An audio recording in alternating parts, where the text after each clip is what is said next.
Bismillahirrahmanirrahim. Assalamualaikum warahmatullahi wabarakatuh. Perkenalkan, nama saya Miftahul Khairah, NIM 190110040. Saya dari kelas 3B jurusan Pendidikan Islam Anak Usia Dini Universitas Islam Negeri Mataram. Pada kesempatan ini saya ingin menjelaskan tentang materi bahasa Inggris, yaitu dari materi pertama sampai materi kelima. Adapun materi pertama yaitu tentang belajar bahasa muda. Ayo kita ketahui dulu apa itu bahasa muda. Bahasa muda adalah tentang karakteristik atau yang ketika guru sudah mengetahui karakteristik anak dalam belajar bahasa Inggris, nanti guru perlu membagi dua kelompok, yaitu untuk memperbedakan. Pada usia ini, anak sudah mampu berbicara tentang apa yang mereka lakukan. Misalnya pada hari ini mereka melakukan kegiatan bermain, seperti bermain kelereng atau apapun itu.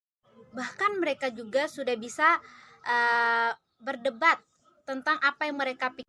Pada usia ini juga anak sudah mampu berpikir secara logis, meskipun mereka belum tahu atau belum begitu mengenal mana yang fakta dan mana yang fiksi. Dan bahkan mereka juga sudah bisa, pada usia ini mereka belum mengenal mana yang fakta dan mana yang fiksi, akan tetapi mereka sudah bisa menggunakan penalaran dengan secara logis, dan meskipun konsentrasi atau perhatiannya sangatlah pendek. Dan yang selanjutnya yaitu pada usia ini anak lebih senang bermain dan melakukan kegiatannya sendiri, akan tetapi masih ingin ditemani oleh orang lain. Yaitu pada usia 8-10 tahun. Di mana pada usia ini anak sudah bisa membedakan mana yang fakta dan mana yang fiksi, sehingga ketika guru menjelaskan mana yang benar dan mana yang tidak, anak bisa lebih paham. Dan bahkan pada usia ini anak lebih banyak bertanya. Mereka akan bertanya tentang berbagai macam pertanyaan yang ada di otak mereka, dan kita sebagai guru ataupun orang yang lebih dewasa dari mereka harus siap menjawab pertanyaan, dan mereka juga sudah bisa membedakan mana yang mereka suka dan mana yang tidak mereka suka. Bahkan juga mereka mampu bekerja sama dengan orang lain dan belajar dengan orang lain. Dan yang selanjutnya yaitu apa sih artinya ini bagi pembelajaran bagi kita, dimana dalam proses belajar mengajar tidak hanya dengan menggunakan kata-kata saja, akan tetapi juga menggunakan praktek, misalnya seperti praktek menanam tanaman atau mencoba makanan. Tidak hanya lewat teori atau kata-kata saja bahwa gula itu rasanya manis, kopi itu rasanya pahit, dan sebagainya. Selanjutnya yaitu guru harus memainkan bahasanya dan membuat variasi saat di dalam kelas. Misalnya variasi yang saya maksud itu mengubah bentuk duduk seorang anak atau anak-anak gitu.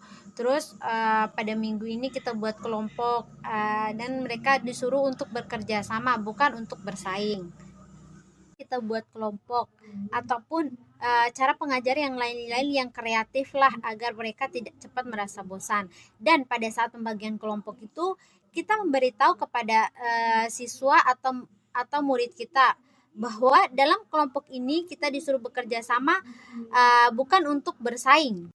Materi yang kedua yaitu tentang manajemen kelas dan suasana. Dalam melakukan manajemen kelas, guru harus memiliki rasa sabar yang begitu luar biasa dan harus bisa beradaptasi sama. Dan setelah itu yaitu tentang lingkungan fisik. Lingkungan fisik adalah membahas tentang peralatan-peralatan yang ditaruh di dalam ruangan kelas, misalnya seperti ditempel dengan poster-poster sejarah, misalnya seperti poster tokoh-tokoh internasional, poster tentang hewan, terus poster tentang angka-angka, dan masih banyak lainnya lagi.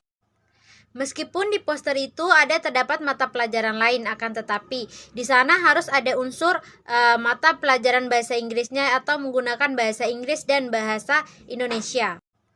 Meskipun di poster itu terdapat mata pelajaran lain, akan tetapi di sana harus ada unsur mata pelajaran bahasa Inggrisnya atau menggunakan bahasa Inggris dan bahasa Indonesia.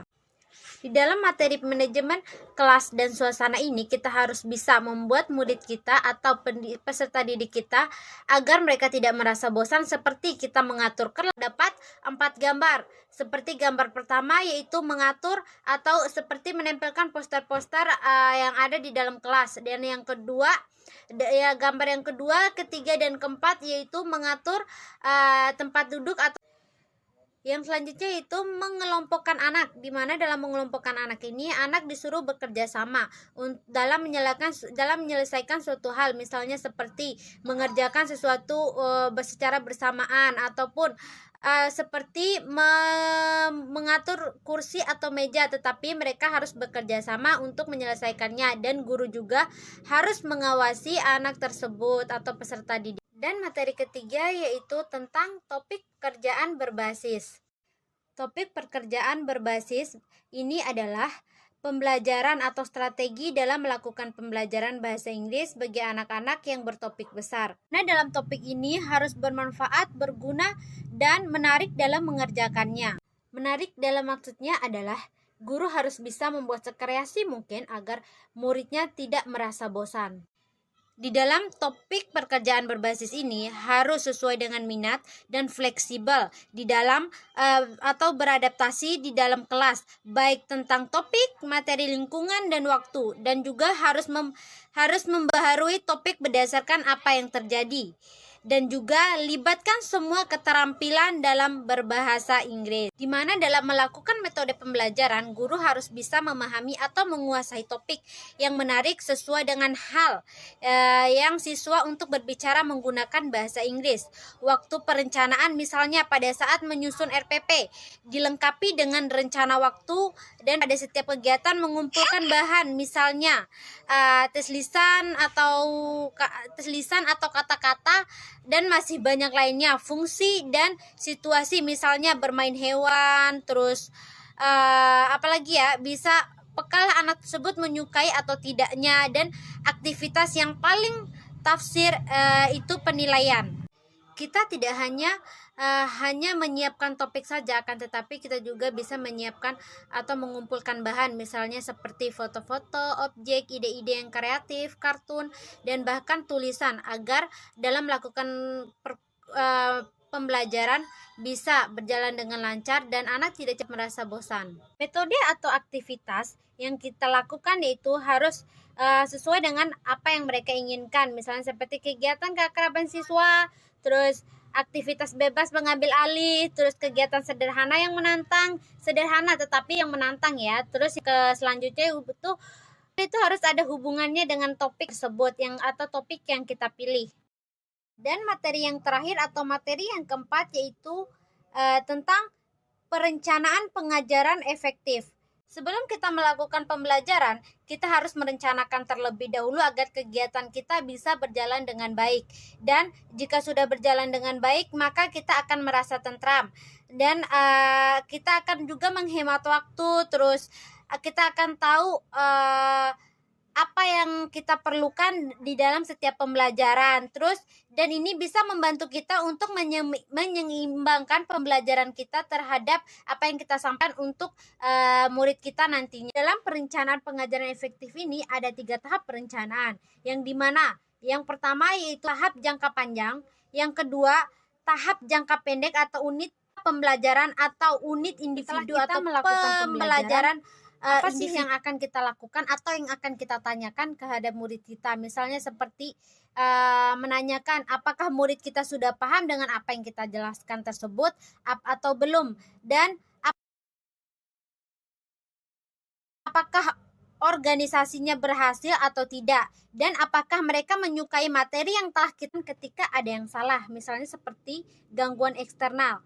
Gangguan eksternal yaitu sebagai seorang guru kita menegur agar tidak terlalu berisik sehingga suara mereka itu tidak mengganggu lagi peserta didik kita yang sedang belajar. Dan yang kedua ini gangguan internal, di mana gangguan internal ada anak yang super aktif yang tidak mau diam sehingga pembelajaran kita tidak berjalan sesuai dengan apa yang kita inginkan. Di sini kita menegur anak tersebut, misalnya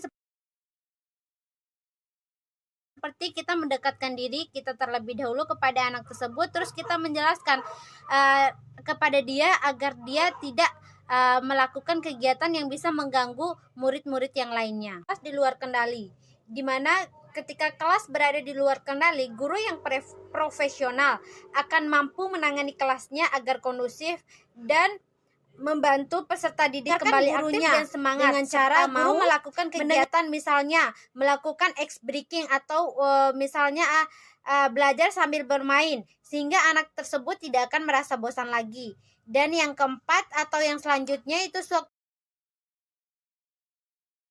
aktivitas berlangsung terlalu lama. Dengan mengajar di mana anak PAUD tidak akan memiliki rasa cepat bosan, dan guru harus bisa mengatur waktunya sedemikian rupa agar anak tidak merasa bosan. Misalnya setiap pembelajaran intinya guru harus sambil menggunakan metode ice breaking. Guru memiliki waktu yang ekstra atau yang cukup luas, akan tetapi tidak dengan peserta didiknya, di mana kita ikuti saja apa yang diinginkan oleh peserta didik kita, dan kita tidak boleh memaksa atau mengaturnya terlalu banyak. Dan yang terakhir yaitu suatu aktivitas yang terlalu sulit, di mana jika aktivitasnya terlalu sulit, maka guru harus bisa memanage atau bisa mengatur kegiatannya agar enjoy dan tidak terlalu membebankan atau memberatkan pesertanya, sehingga tidak akan mengganggu peserta didik ketika melakukan pembelajaran. Mungkin hanya itu yang dapat saya sampaikan, lebih dan kurangnya saya mohon maaf. Kesempurnaan hanya milik Allah semata dan kekurangannya datang dari diri saya sendiri.